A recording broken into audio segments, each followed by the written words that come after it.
am so excited and so thrilled to talk to you all about Thrive, maximizing well-being in the age of AI. So we have Ravi Bapna. You founded the Analytics for Good Institute. I can't wait to talk about that. The Analytics for Good Institute at the University of Minnesota. And you're the inaugural Informs IS Practical Impacts Award winner for your work in analytics and digital transformation. Welcome. Thank you. And Anindya Ghose is an award-winning professor of business at NYU Stern, pretty famous, and a globally renowned expert in digital transformation and the applications of AI in business. You're also the author of the best-selling book, TAP, Unlocking the Mobile Economy. So after you read this one, also read TAP. Welcome to Google. Thank you for having us. You're welcome. So I believe you're going to be starting with a presentation, which I'm very excited to listen to. So after the presentation, we're going to have a Q&A, talk a little bit more about what you presented and additional questions from the book. And then after that, we're going to open up to questions from Googlers around the world and here in person. So get ready with your questions and feel free to ask in the dory or come up to the microphone live. So thank you. Thank you. All right. Well, good afternoon, everyone. Such a pleasure to be here and to tag team and do this with Anindya. My name is Ravi Bapna, and the motivation for us for writing the book was twofold. When Anindya and I have been dealing in this world of getting companies to use their data to make better decisions for the last 20 years. So there was kind of like this collective, 40 years of experience of looking at how companies are thinking about using the data to get smarter and to become more intelligent. And one of the recurring themes that we found, which was actually backed up by industry studies by companies like Gartner, was that actually companies are using only a tiny fraction of the data that they have, right? So this number is like 3%. So literally like 97% of the data that they have, they're not truly using it to get smarter and to make better decisions. And there are multiple reasons for this, which we can get into. We start off by thinking about this as the 3 I's of inertia, right? People are doing something in a particular way, let's say doing a demand forecast in a particular way, and they don't want to change, right? Change is hard. Ignorance or lack of awareness of the art of the possible, right? And so that was a big motivation for us to demystify how to do this. And then also the lack of imagination and kind of the consequent lack of innovation that comes out of that. So this was one big motivator. And if data is the new oil and AI and analytics is the engine that's going to leverage that oil and convert that into energy, right?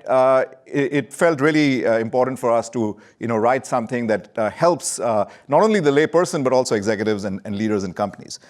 Speaking of AI, the other big motivation was that in comparison to prior general purpose technologies, right? You can go all the way back to the steam engine or the printing press or even a computer or electricity.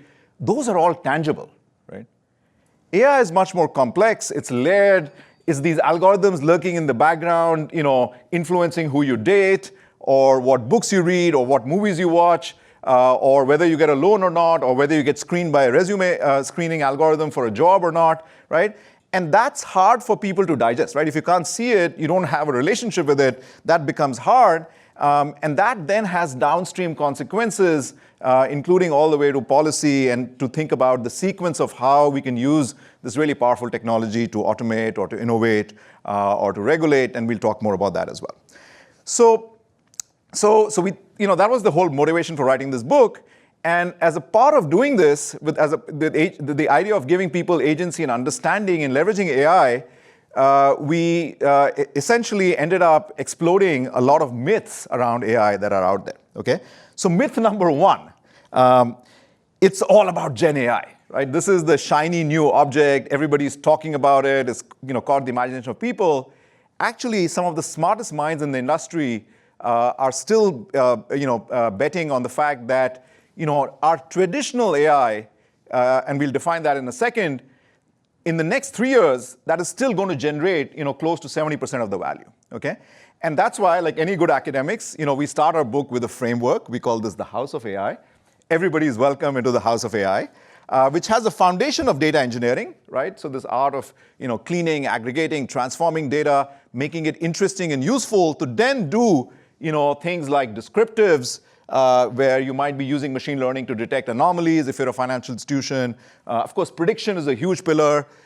We emphasized this whole art and science of separating correlation and causation as being a really important part of the overall house of AI, the framework, optimizing things using prescriptive. So these are the basic pillars.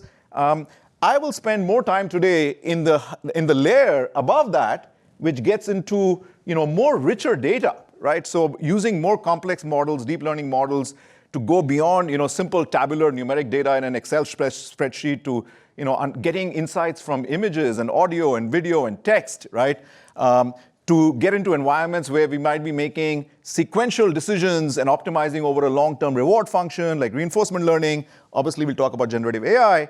And then doing all of this in an ethical, equitable, ideally explainable and fair manner, right? So this is the core of the book.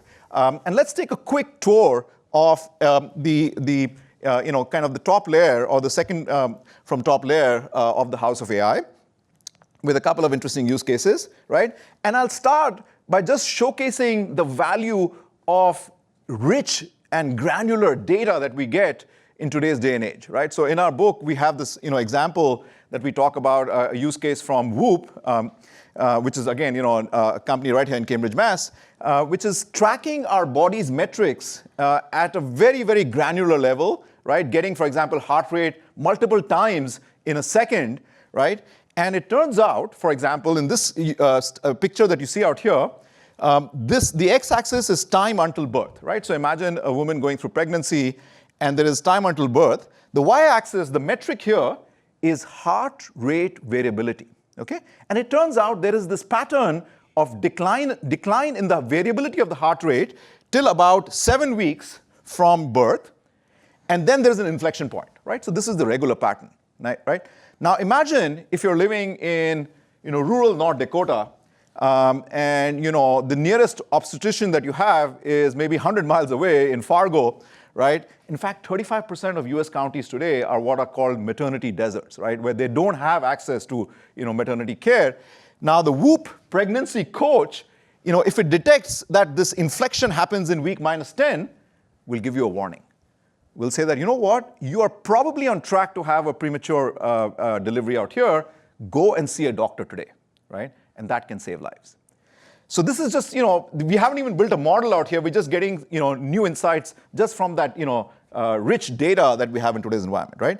On top of that rich data, we can make models. So again, a really fun example from our healthcare chapter in the book goes all the way to Budapest in Hungary, right? Where Mama Clinica, built these deep learning predictive models to take images from mammograms and detect whether a particular cell is malignant or benign.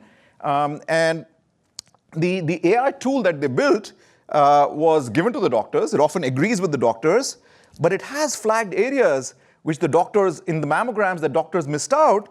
And since 2021, there was a New York Times story that said that the AI had 22 cases of cancer that it diagnosed, which the doctors had missed out, right? So this is literally like 22 lives that were saved using the particular model.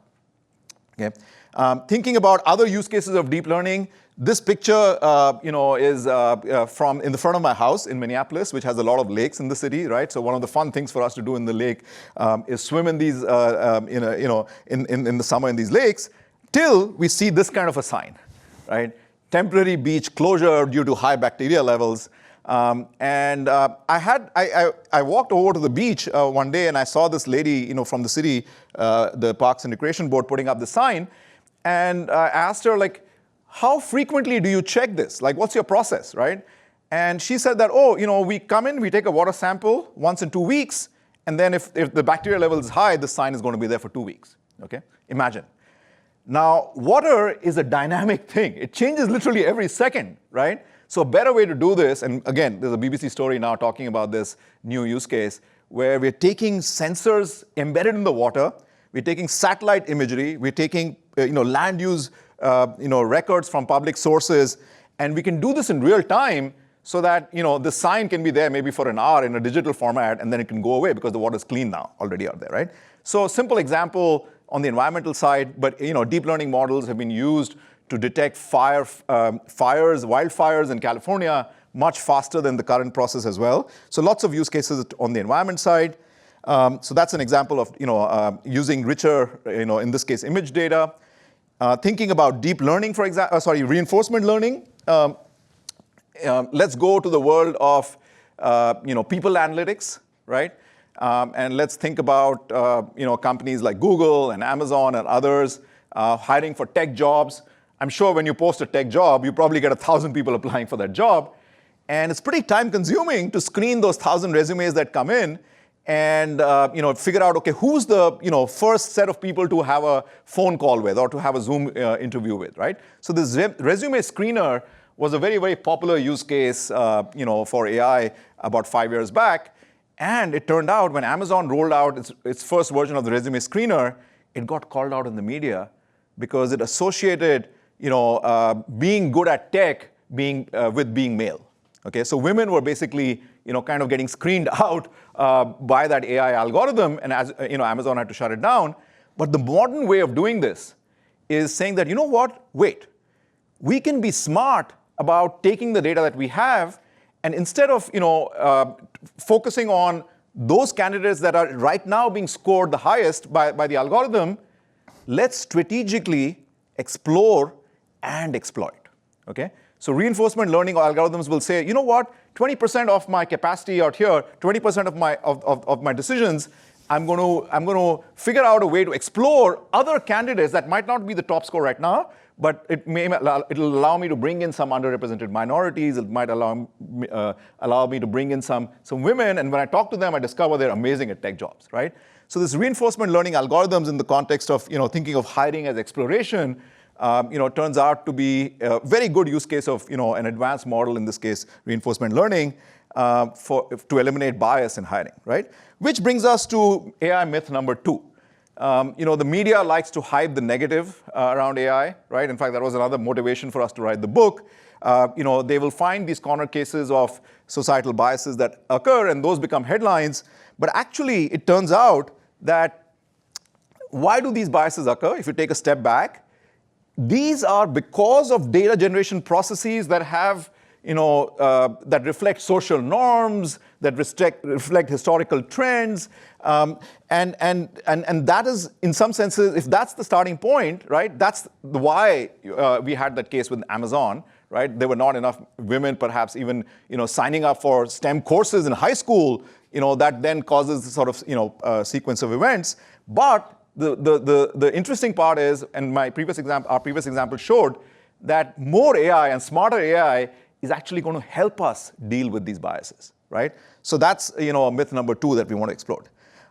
Speaking of GenAI, another myth that's out there that's percolating right now is that, hey, if you can get really good at prompt engineering, you're going to get all this kind of interesting value for you and your company from GenAI. Right? So all you need is to get really good at prompt engineering, and there are all these, this cottage industry of gurus out there telling you how to do good prompt engineering. Actually, I think the evidence that's out there is rather mixed. If this is the only thing that we think about, right? Anindya and I started looking at what's the research telling us about the relationship between Gen AI usage and productivity and work. And for every solid research paper that basically claims that generative AI benefits non-experts more or reduces experts' performance due to hallucination, there are other studies that are telling us actually that it benefits experts more since they know the terminology and context better, right? For studies that talk about how it improves performance on complex tasks like software, there are other studies that have shown actually it reduces performance when tasks get too complex.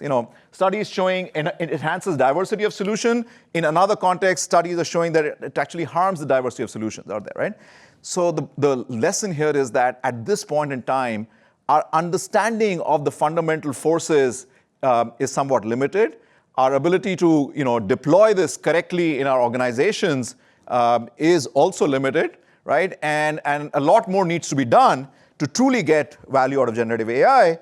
And in particular, we encourage companies that we work with to go beyond prompt engineering, right?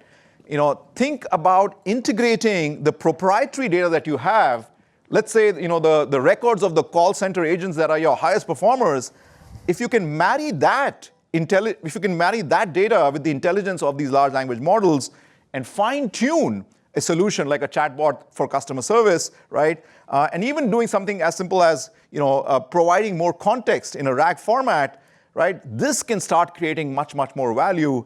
So there's a pretty big runway for companies to think beyond prompt engineering and starting to get true value out of generative AI, right?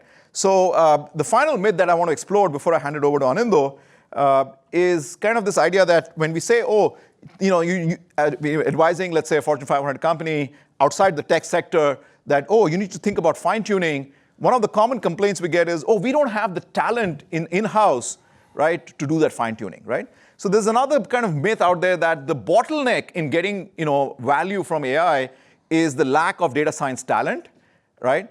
I'll tell you a story. I was at dinner with one of our former students from our graduate programs in analytics and AI that Anindya runs at NYU. I run at Carlson School. I'm one of the co-founders. And I asked the student, how's it going? Are you enjoying your new job? She said, yeah, prof, everything is amazing. We learned a lot in your program. But to be honest, while you taught us all these fancy like reinforcement learning algorithms, what they're making me do in the company is running reports and visualizations in Excel, okay? And that actually points to the fact that it's not the supply of data science talent that's a problem. It's more actually the demand, in this case, internally from this Fortune 100 company, from senior VPs and directors and leaders who don't have the imagination to exploit the house of AI. They don't know the use cases, right? So in fact, in our book, we call for a Marshall Plan to re-educate leadership and executives in the art of the possible, okay? So with that, I want to hand it over to Anindya, and he's going to talk to us a little bit about other angles, including innovation and regulation. Thank you, Ravi. So what Ravi set up for us was, sort of what the world looks like today, especially with respect to organizational, demand and skill sets. And I want to sort of take us to the next stage, which is what might the world look like tomorrow, or in a few months, or a few years from now. And I think that conversation is hard to have without at least talking about regulation, right? We often joke that there are three kinds of people in the world. When they hear the word AI, one kind says automation, the second says innovation, and the third says regulation, right? So which are you?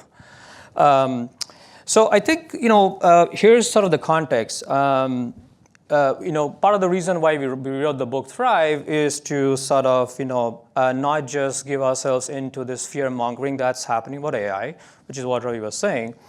We are not dismissive of the negative aspects. We are just saying that nobody really talked about the positive, compelling other side of it. With that being said, I think it's also hard to ignore the possibility of deception and the possibility of collusion, so I'll talk a little bit about that. And then the other part of what I'll talk really about is the world of antitrust. And being at Google, you guys are very well familiar with what's happening. Governments around the world are chasing you guys, trying to figure out whether we should break up the company or not. But rather than single out a single company, I will give you our predictions on what we think the world of antitrust and AI will look like, okay? Okay, so first let's start with deception and collusion. I think you'd agree with me that defining deception is incredibly hard, right? Especially in the world of AI when the thing is not tangible, right? For example, if the consequence is negative, whatever the consequence you're trying to measure is negative, how do you know if it was deliberately done or was it an unintended, inadvertent consequence? It's not very easy to tease out that part. But before any, consequences are actually measured and even like some actions are taken, you have to figure out was it deception or deliberate or not. For example, if there is liability that will be imposed on the organization or the company that, let's say, engaged in deception, how do you know whether it was intended or negligence, right? Like sometimes, the best data scientists also may have missed out some flaws in the training data, right?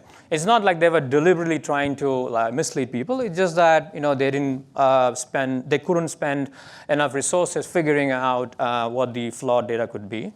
And so what happens in such cases is traditional doctrines of liability don't really work as well, okay?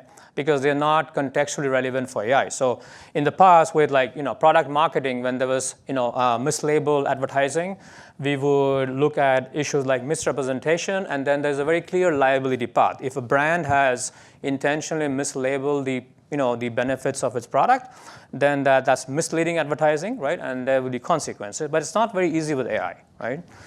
The next issue that arises with this is, how do you account for consequences and who is responsible? Is it the creator of AI? Is it the deployer of AI? Is it the end user, right? Like who's actually responsible for this? And finally, is it possible that algorithms in the world of AI can actually, lead to unlawful collusion, like pricing collusion? So these are all like open questions, and I think we are still kind of scratching the tip of the iceberg with respect to what we can actually measure, and then what kind of consequences can we take, and finally, like what is the liability over here?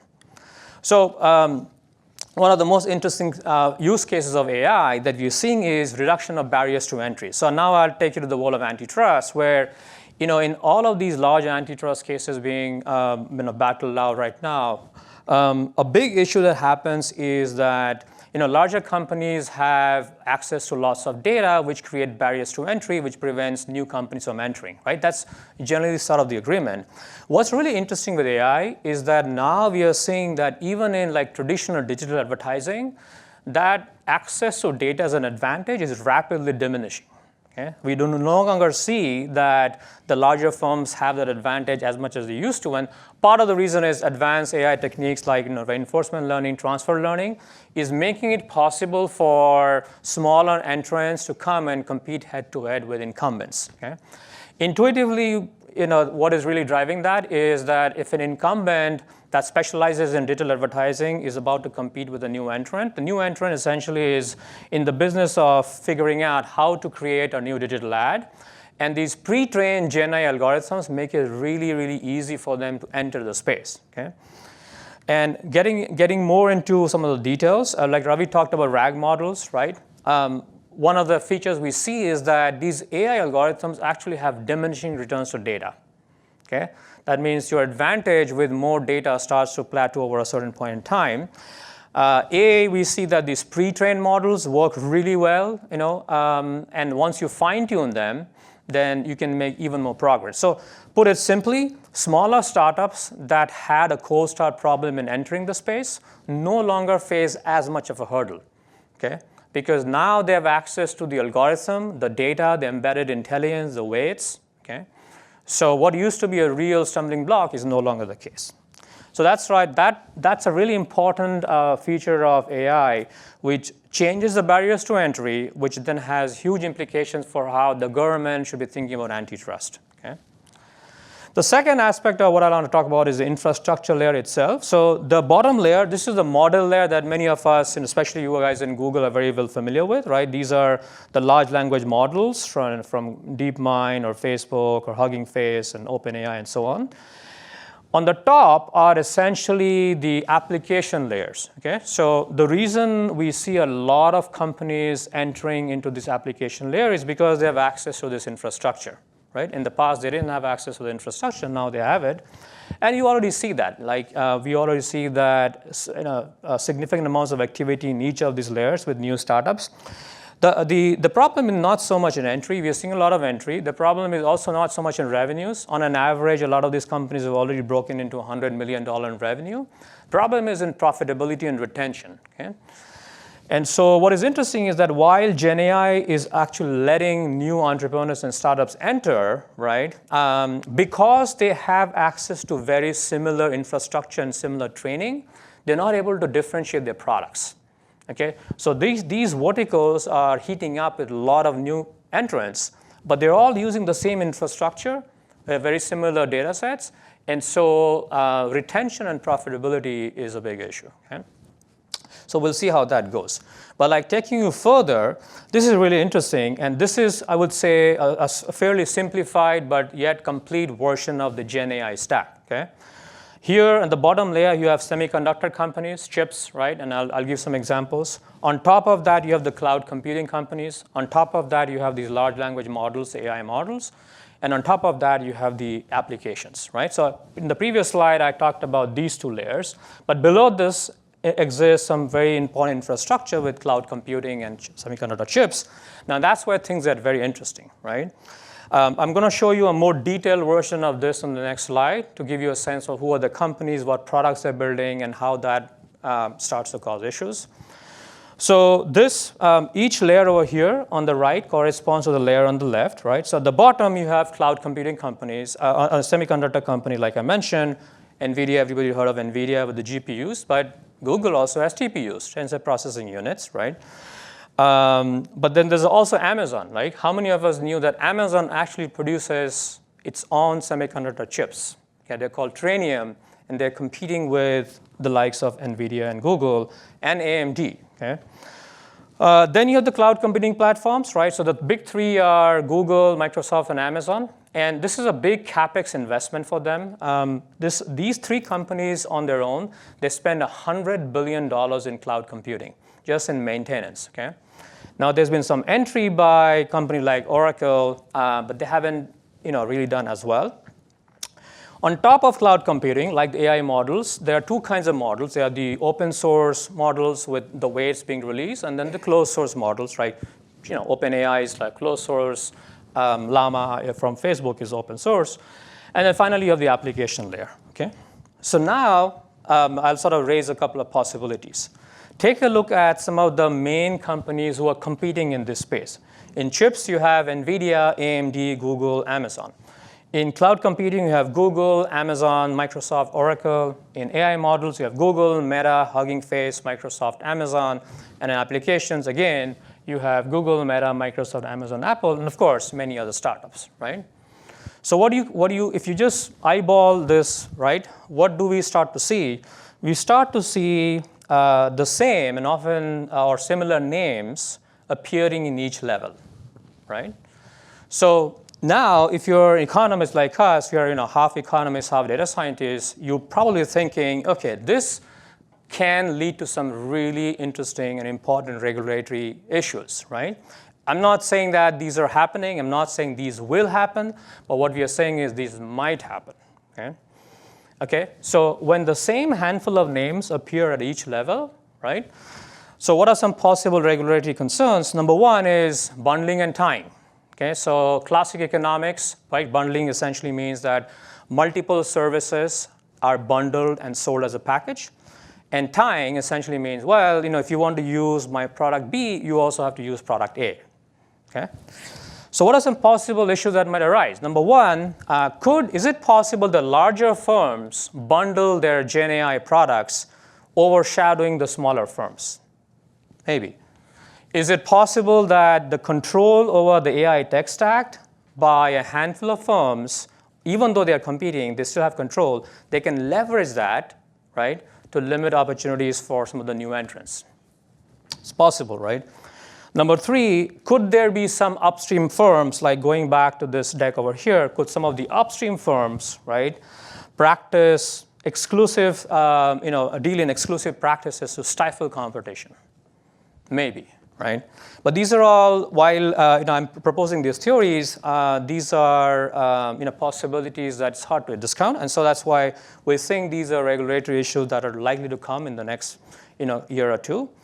In addition, market consolidation, if, again, a handful of companies are able to vertically integrate, like vertical integration is a possibility, right? Let's say, I'm not going to name a company, but let's say company X says, hey, if you want to use my GenAI models, you also have to use my cloud computing, and you have to use my chips too, right? So that's an example of what we call vertical integration, where, again, A, B, C, D, or E, they're like right now 5 or 6 companies. They might say, if you want to use our downstream products, you have to use the upstream products too, okay? And lastly, I think we are going to start to see these interesting battles between first mover advantages and second mover advantages, like first mover disadvantage and second mover advantage, because these things are rapidly changing over time. And so yes, there might be some positive feedback loops for the initial entrants, but they're also making mistakes, which the latter entrants are realizing, and they're fixing that before they make the same mistakes, okay? So I think these are classic economics IO 101 questions, top of the mind for the world's premier regulators, including the DOJ, the FTC here, European Commission, and we think this is going to be an issue. And lastly, I'll sort of close by saying that this is also where economics will meet geopolitics, right? Why is that? And I'll just point out one thing. Look at this last stack over here, right? There is one company that you may have heard of called TSMC.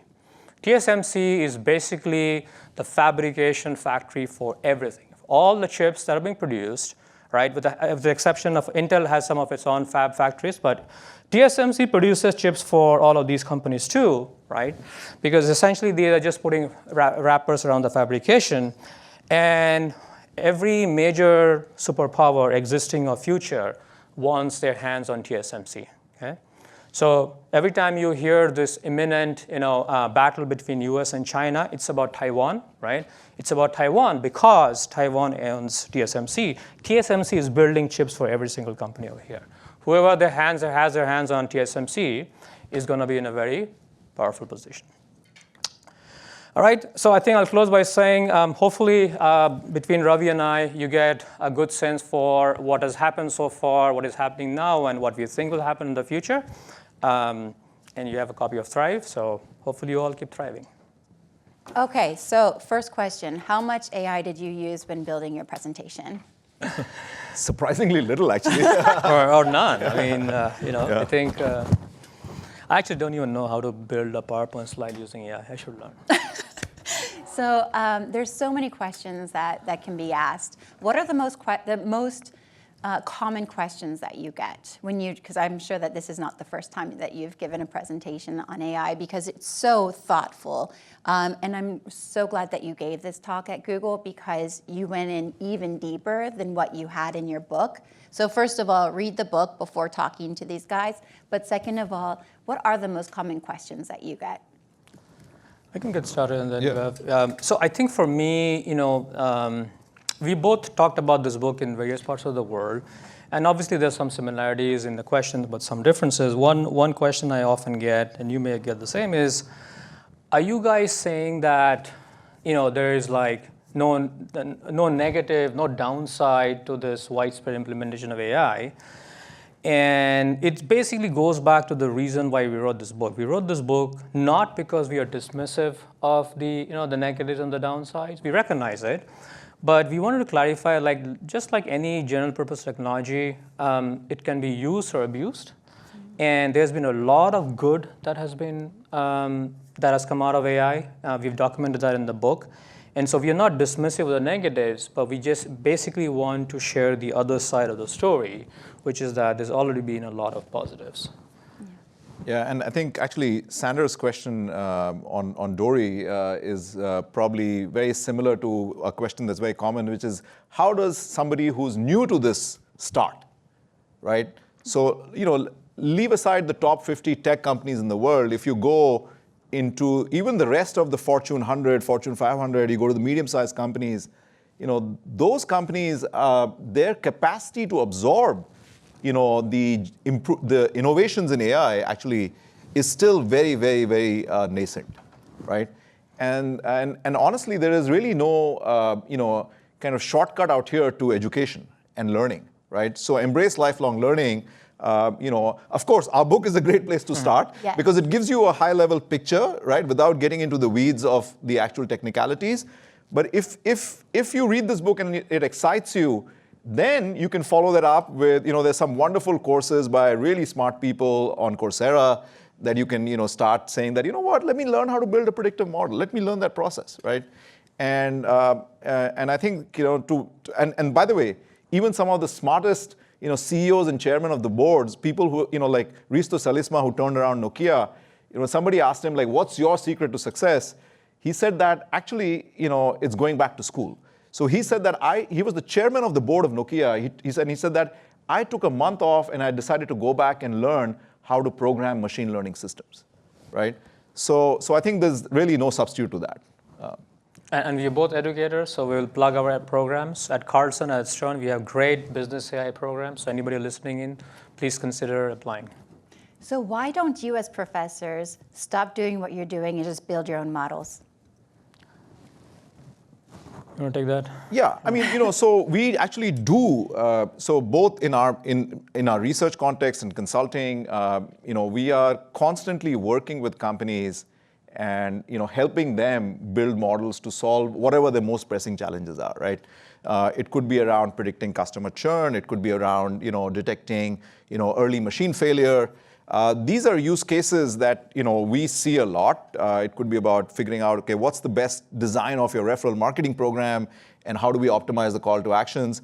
So if you look at Anindya's Vita, or look at my Vita, I mean, his is 10 times mine. But there is there's always active research going on, and in fact, as we speak right now, we have developed a bot that is going to allow executives, right, and MBA students, managers, who don't want to actually code, but still want to use machine learning, right? So generative AI is going to democratize access to the house of AI in some senses. And we're already kind of at the forefront in building a solution that a manager can talk in. So English is like the new programming language, they say, right? Yeah. And a manager can talk and say that, can you help me build a model to, or help me build 5 different models and compare their accuracy to predict, whatever they're interested in out there, right? So that's kind of going on as we speak. And just to piggyback on that, I would say that yes, he's right. We are both very active in helping companies build these models, whether it's marketing mix models, price optimization, advertising, ROI measurement.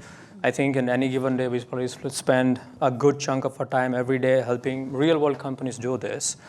But I think, when you ask the question, like, why don't we build models, it occurred to me that maybe it's helpful to talk about just the big picture, which is, the model in the stack that I talked about, right? So the model building comes at the application layer mostly, and maybe, we leverage the LLM layer. But here's why, most of the entrepreneurial activity that we will see will continue to be in that top layer, not so much in the subsequent layer because of the cost, right? Mm-hmm. So when a company has to build its own LLM, even going beyond fine-tuning and pre-training, there was a graph that Ravi had, that's 40 to 50% of their overall cost. And this is the cost that includes cloud computing and all that. So bottom line is it's very expensive for an individual or a smaller company to get into the bottom layers, right? Semiconductors, incredibly high capex. Cloud computing, incredibly high capex. Even building LLMs, very high capex. So people like us will mostly be in the top layer, in the application layer. Which is where innovation happens, right? Because that's where we're solving real problems that people are facing. It could be in their supply chain. It could be on their marketing. Mm. Yeah. So with regards to models and what you're talking with your customers with, because they're also consultants. They're not only writers, they're not only professors, they're not only on multiple boards, I'm sure, but you're also consultants, and you're talking with enterprises on a regular basis. It seems, when you look at the news, it seems like some of the biggest models that people talk about are Gemini, Anthropic, OpenAI, of course. But in your experience, what do you actually suggest to people when they say, I don't even know how to get started? Or what do you use out of the box? Like, how do you approach that conversation? Especially now, because we are talking about right now, board level AI strategies are super important.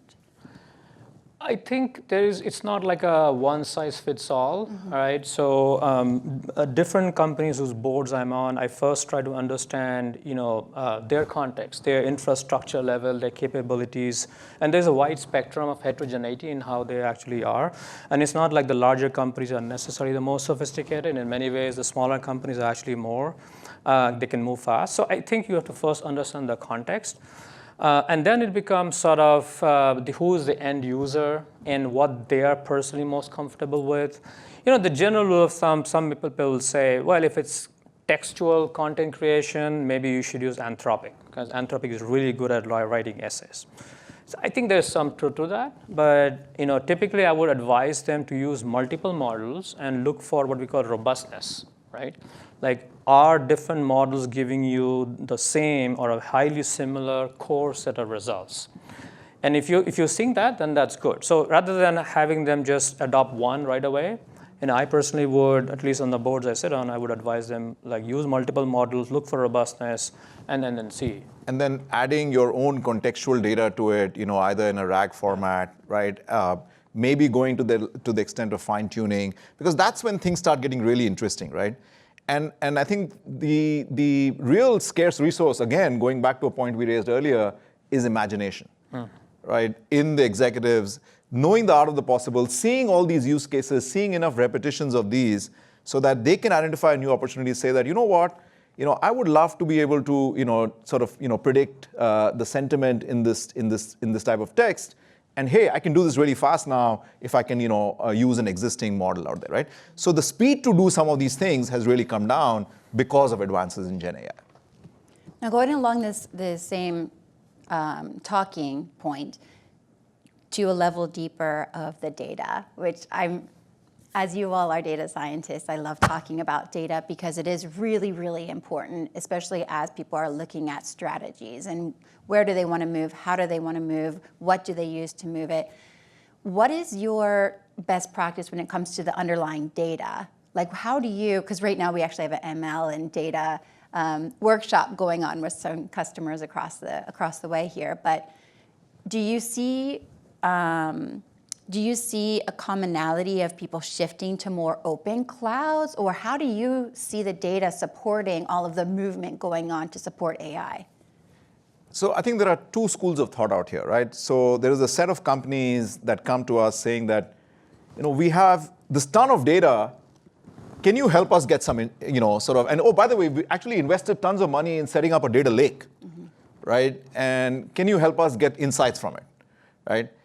And often that's actually not a really good approach, because the other approach, which is more maybe driven by business, somebody in finance says that, you know what, we are a large hospital and we're having great difficulty, scheduling our nurses out correctly, right? And, or our demand forecasting is way off, right? And can you help us solve that problem? And then we say, oh, you know what? Like, yeah, I can use your time series data to do your demand forecasting, but if I add these 7 other covariates, right, maybe other like let's say macro factors, right? It could be even something as simple as the climate, right? If I can get in like that temperature or other data, then my forecasting accuracy combined, that data combined with some advances in models, right? My forecasting accuracy, and we've shown this actually can go up pretty significantly, right?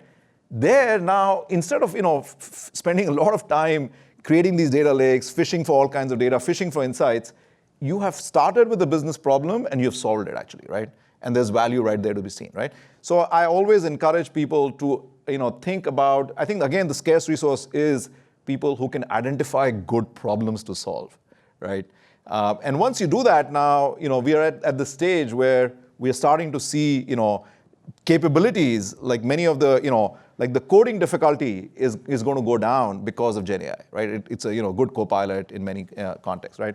Well, And maybe not mention co-pilot, but like. Well, that's right. Yeah, sorry, we're at Google. Yeah. Yeah. I mean, I love using Colab these days when I'm writing my code, because there's always, it basically, finishes my prompt, my comment before I even think about it, right? Which is amazing. Yeah.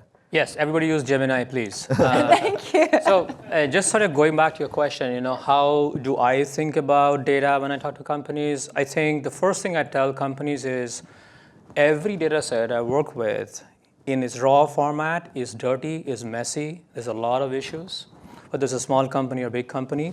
And so if you remember the framework where Ravi was presenting, right, in our House of AI first chapter, the very first layer is data engineering. And what we tell companies is that before you start getting into any of the cool, really sexy modeling stuff, please use 70% of your resources in cleaning your data. Because in AI, in the world of AI, the classic problem is garbage in, garbage out. If you do not spend a lot of time, and our 70% is our recommended time, in cleaning the data, then you are not going to be doing justice. So you can't really make any inferences from any intervention you create afterwards. And so the first point of conversation is, when you think about data, is recognize it's going to be raw, dirty, messy. It has missing observation, missing variables. It has issues with formatting, processing. Unstructured. Yes, you got to clean that data. That's not very cool because it's a very tedious job. But that's the first thing we tell companies. That's why that's in the bottom layer, Foundational, and, yeah.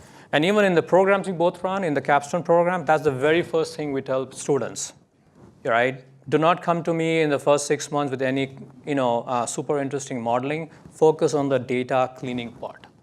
And then, so that's the conversation to have.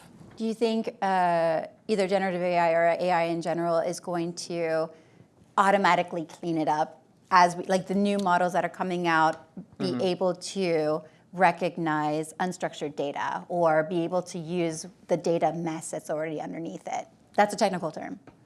I would say, there might be, some of that. But at the same time, I personally, at the moment, with my team in the industry or my PhD students or my co-authors, I still encourage them to do the manual human intervention, which is look for outliers, look for these, missing variables, missing observation. Try to understand that before you automate the cleaning part. Try to understand why these are being created, and this goes back to our debiasing issue, right? Like you, in theory, you can let GenAI figure out some of this, but I personally am not there yet, despite being, an AI advocate. So I would say step one is human intervention, and then step two, once you figure out the reasons and the patterns, and then maybe you can automate it. Yeah. Yeah, I would agree. I mean, I think the good thing is that Gen AI can help you do some of this work faster, right? So it can write the code for you, but you have to know what to do, right? And that's where I think that's the key part, I think, out there. Yeah. So it's going to improve the productivity of data scientists going forward. They should be able to solve bigger problems, actually, in some senses. There's so many more questions I want to ask you, but I do want to recognize that there is a question on Dory. So what resources do you recommend for someone who wants to learn how to use generative AI? I believe you mentioned it a little bit, like using Coursera and some other programs that are out there. I think there's a whole series of offerings that are out there. I honestly haven't evaluated all of them myself, so I can't say one is better than the other. Right, I think our colleague at Wharton, Ethan Malik, I think runs a blog or a Substack that I think points to a lot of interesting resources out there. So I would refer people to there. That's a good starting point in some senses. Yeah, and how do you as professors, how do you keep up to date? Because I do AI for my day job, so I'm very lucky in that way that I can use my time and resources to always stay up to date. But how do you do it, and how do you inspire your students and your enterprise companies that you work with? I mean, for me personally, I don't think there's a one-stop shop. You basically just have to keep your eyes and ears open. We both are on Twitter. I follow certain individuals on Twitter who often, share knowledge. Basically, it's free knowledge, it's a free Substack. So I personally don't have a one-stop solution for this. So just basically keep your eyes and ears open. There's a lot of obviously unhelpful information on the internet. So I think over time, maybe it comes with experience. Over time, you're able to figure out what's really helpful and what's not. But again, for me, it's I don't think I recommend one source. And one of the things we talk about in the book is that if AI can do lots of different intelligent knowledge tasks, what should humans think about, right? In some senses, right? Yeah. And it goes back to this point that actually, both of us are very fortunate to be embedded in very rich and diverse networks of colleagues, of co-workers, of industry partners, many of them who are outside of academia. And I think it's fair to say, I think both of us spend a lot of time and energy in nurturing those networks, right? Those human connections.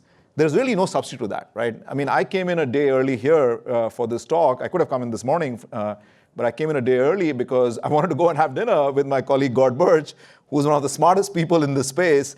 Every time I spend an hour with him, I learn something, and I'm working on a project right now that is trying to look at the effect of, managers using generative AI in their ability to, learn about AI, right? So there's a study that I was getting into, and within 5 minutes, Gord was able to point me to the most relevant paper that has findings that are opposite of mine, right?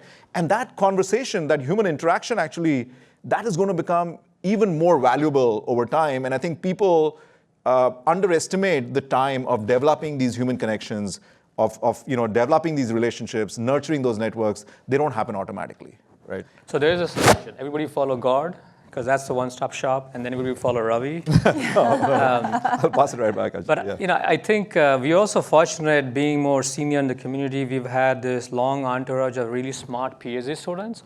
So believe it or not, even though I'm the advisor, I still often reach out to my ex-PhD students who are now professors, like, dude, how do I fix this problem? And like God is one of them, but there's many others, Panos, Vilma, and so on. So. Yeah, one of the things I wanted to talk to you about, since you mentioned it, I feel like education is definitely changing in this world of AI, generative AI. Students are using it. Students are thinking, I'm not going to say thinking that they're smarter than professors, but sometimes they feel like with the technology in their hands, they can get those answers.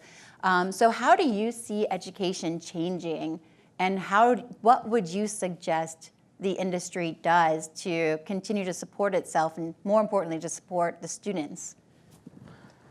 Yeah, I mean, I can take a shot at this, and you pipe in. I mean, I think we really are at the cusp of something fundamental, I think, in education, right?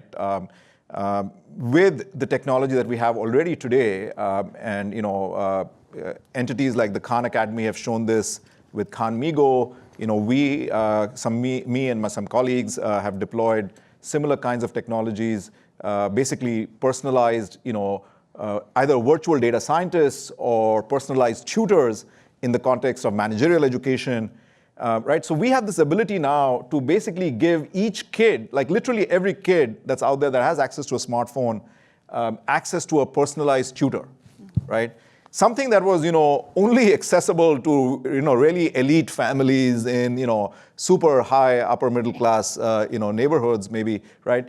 So and we talk about Khan Migo in the book. The way that is structured is that if a kid is stuck in calculus, and let's say asks for the answer to solve a particular calculus problem, it's not going to give you the answer. It's going to give you the next step, the next question to ask to then eventually get to the answer, right? Or conversely, let's say another kid is stuck, doesn't like to read literature, right? Or doesn't, has got to read a book and doesn't want to engage with that. Maybe you can have a conversation with one of the characters in the book, right? So I think that's at the grade school level, at the high school level. I think we're going to start seeing, and we are already at the forefront of experimenting with this in managerial education in the world of business schools, right? And schools that adopt this are going to create managers who are better trained, who are going to go out and be more productive, right? And as we always say, AI is not going to replace managers. Managers who use AI will replace those that don't, right? I mean, yeah. I think the other message, relevant here is, so your question is great, because I often get this from prospective students, that how do I keep up with the latest things in AI? And how does your program keep up, right? And what I remind them is that, we in our programs, the NYU Business AI program, similar to Carlson's MSBA program, we focus on the concepts, not so much on the next new shiny object, because that thing will always keep changing, right? And so how we keep abreast with the latest and the greatest in the space is by teaching in class the fundamental concepts, right? Like, what is deep learning about? What is econometrics about, right? Those things, because the tool that will use the concepts, that will keep changing. 6 months from now, you'll have the next new tool that is even better at experimentation. But we don't really focus so much on the tool, right? It's almost a means to the end. We really want students to focus on the concept. So I think that's sort of the message to anybody who's interested in figuring out how do we keep track and stay updated, is focus on the concepts. Yeah, and you mentioned something when we were speaking earlier. It's interesting because sometimes as students who graduate, or for those of us who are in the field and we think and we talk about it every day, we want to talk about a specific aspect of AI. And then when you go to the person who's maybe responsible for decision making, they ask us, oh, wait, we don't want to talk about that yet. Start with this instead. So can you talk about that a little bit too? Sure. I mean, I would say, Ravi and I talked about this the other day. We often, in our consulting work, meet organizations who claim they're into AI, but when you go under the hood, they're running a logistical regression. That is not AI. Okay, it's a very small part of the journey in analytics. So Yeah, the flip side of your question is, we ask our executives and students to recognize what is snake oil from what is bona fide. Because the fact of the matter is, whenever a new technology comes in, there'll be many organizations and companies who will be selling snake oil. And so a big part of what we try to teach our students and executives and companies is please spend enough time recognizing it. And it's a process, so I think over time this conversation becomes even more deep, but it's a good starting point now. Thank you. We only have a couple minutes left. Are there any questions from the audience? If not, I have one last question, if that's okay. Please, yeah. So your book was written in about 2022, 2023. Now it's about December of 2024. And as you know, things are changing and there's new updates and new technologies out there.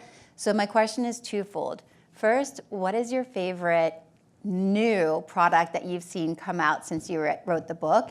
And second, what is the next mountain you're going to climb? You take the first one. All right. So, I love listening to music. And my younger brother is actually doing a PhD in generating music out at really top university in London. So I've been playing around with music generation and merging classical with jazz, and he keeps sending me stuff. So personally, that's really exciting for me. I mean, just based on what I like to do. But I think for me, the next mountain to climb is helping companies, again, outside the top 50, outside the Googles and the Airbnbs and the Ubers of the world, right? In Minneapolis, we have 19 Fortune 500 companies, right? In retail, right? In biomedical devices, in supply chain. How do these companies start climbing, the AI summit, right? Because their ability to absorb all this technology, even if they start using, like 20% of the components in the house of AI, they are going to get, multi-million-dollar returns, right? And this is something I'm not just making it up because we've been doing this for the last 10 years. So we know that, right? Yeah. So getting these companies to get smarter about leveraging this technology, I'm really excited about that, actually. I will answer your question literally because I literally am a mountaineer. I'm a certified guide as well, so I climb. So 2 weeks from now, my family and I are going to be in New Zealand. So we're going to be climbing over there. And then in the spring, my daughter and I are going to be in Nepal, and we're going to be doing some pretty cool trekking, some climbing stuff in Nepal, in the Himalayas. So. What kind of devices are you going to be wearing for those climbs? Yes, Garmin all the way. Oh, not a Google's product. For life and death situations, Garmin's pretty good. Yeah, your book was so interesting how it combines not only the base level understanding of AI, but ways that it really is helping in the medical field, helping save lives. And again, this is what we love to do at Google. So thank you so much for coming and for talking and for answering so many questions that I have. And I'm sure everyone else has a ton of questions too. But thank you again. Thank you so much for having us. Thank you for hosting us. Thank you. Yeah. Thank you for coming.